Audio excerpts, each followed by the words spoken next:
तो दोस्तों, आज हम भारत के विंध्य पर्वत के बारे में जानेंगे कि भारत के जो विंध्य पर्वत है उसका विस्तार कहां से लेकर कहां तक है।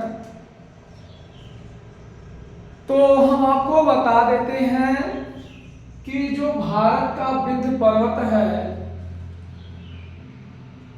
ये उत्तर एवं दक्षिण के मध्य स्थित है।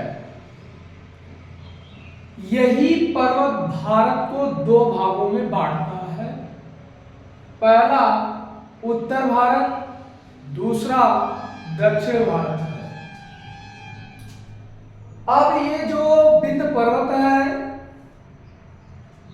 इस विंध्य पर्वत का विस्तार गुजरात से लेकर उत्तर प्रदेश के मिर्जापुर जनपद तक है। विंध्य पर्वत का विस्तार गुजरात से लेकर उत्तर प्रदेश के मिर्जापुर जनपद तक है। यह एक अवशिष्ट पर्वत है। कैसा है? अवशिष्ट पर्वत है। अब अगर निर्माण की बात करेंगे तो यह भ्रंशित पर्वत का उदाहरण माना जाता है।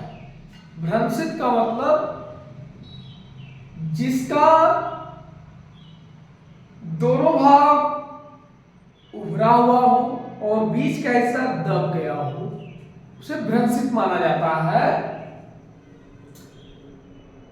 विंध्य पर्वत की जो श्रेणियां हैं वो पश्चिम से पूरब कौन कौन सी हैं? तो आप जानते हैं कि पश्चिम से पूरब की तरफ जो श्रेणियां हैं वो है भांडेर, कैमूर, पारसनाथ। भांडेर, कैमूर, पारसनाथ, ये जो पर्वत श्रेणियां हैं ये पश्चिम से पूरब, यानी पश्चिम में आप देख रहे हैं ये गुजरात है और पूरब में देख रहे हैं ये उत्तर प्रदेश है। तो पश्चिम से पूरब की तरफ आप जब बढ़ेंगे तो भांडेर, कैमूर, पारसनाथ ये श्रेणियां मिलती हैं। यही पर्वत है जो सीमा विभाजक के रूप में भी कार्य करता है। अक्सर क्वेश्चन पूछा जाता है कि भारत की कौन सी ऐसी पर्वत श्रेणी है जो सीमा विभाजक का कार्य करती है। तो कौन सी पर्वत है? विंध्य पर्वत है जो सीमा विभाजक का कार्य करती है। इसी के बाद आप देखेंगे कि विंध्य पर्वत के बाद हम सतपुड़ा पहाड़ी की बात करेंगे। किसकी बात करेंगे? सतपुड़ा की बात करेंगे। ये सतपुड़ा जो पर्वत श्रेणी है ये किसका पार्ट मानी जाती है? तो सतपुड़ा जो पर्वत श्रेणी है ये अवशिष्ट पर्वत है। सतपुड़ा पर्वत श्रेणी कैसी है? तो ये अवशिष्ट पर्वत श्रेणी है। कैसी है? अवशिष्ट। अवशिष्ट पर्वत श्रेणी का एग्जांपल मानी जाती है। अगर हम इसके विस्तार की बात करेंगे तो जो इसका विस्तार है सतपुड़ा का वो गुजरात से लेकर छत्तीसगढ़ राज्य तक है। गुजरात वाला एरिया ये देख रहे हैं और छत्तीसगढ़ का ये एरिया देख रहे हैं। तो यानी गुजरात से लेकर जो छत्तीसगढ़ का इलाका पड़ता है वहां तक सतपुड़ा का विस्तार है। ये जो सतपुड़ा है, अब ये किसके लिए फेमस है? तो ये सतपुड़ा इसलिए फेमस है कि यही पर्वत श्रेणी नर्मदा और ताप्ती के मध्य स्थित है। जो ये पर्वत श्रेणी सतपुड़ा है, जो गुजरात से लेकर छत्तीसगढ़ तक फैली हुई है, ये दो नदियों के मध्य स्थित है। वो कौन कौन सी नदियां हैं? वो आपकी नर्मदा और ताप्ती।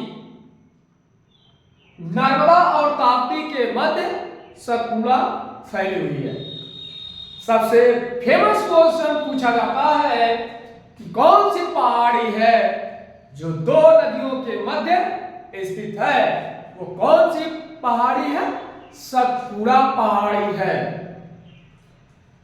अब यहां से जो फेमस क्वेश्चन पूछा जाता है, सतपुड़ा पहाड़ी में भी पश्चिम से पूरब की तरफ पर्वत चोटियां पाई जाती हैं। उनका क्या क्या नाम है? तो उनका नाम है सतपुड़ा, मैकाल, महादेव।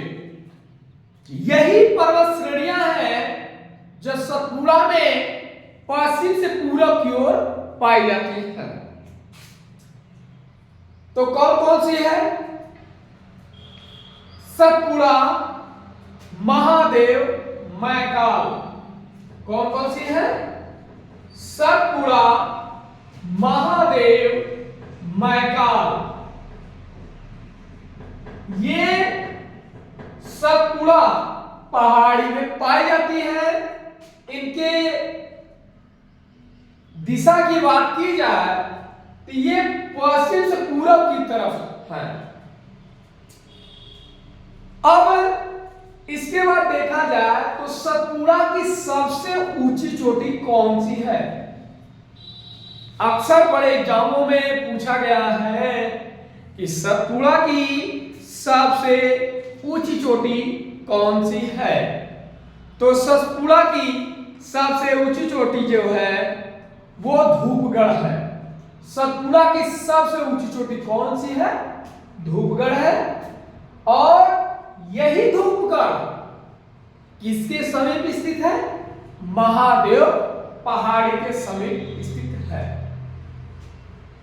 तो हमने बताया कि महादेव पहाड़ी के समीप स्थित है और यहीं पर ही प्रसिद्ध पर्यटक स्थल भी पाया जाता है। कौन सा फेमस पर्यटक स्थल है? पंचमढ़ी। कौन सा है? पंचमढ़ी। ये काफी फेमस है और यह जो है धूपगढ़ के समीप स्थित है। कौन सी? पंचमढ़ी, जो कि फेमस पर्यटक स्थल माना जाता है। आज हमने दो पर्वत श्रेणियों के बारे में बात की है। तो हम आशा रखते हैं कि आपको हमारा ये वीडियो अच्छा लगता है। आप हमारे चैनल को सब्सक्राइब करते हैं तो क्रम वाइज आपको ऐसे वीडियो मिलते रहेंगे। कंपटीशन के दृष्टिकोण से काफी महत्वपूर्ण भी होते हैं।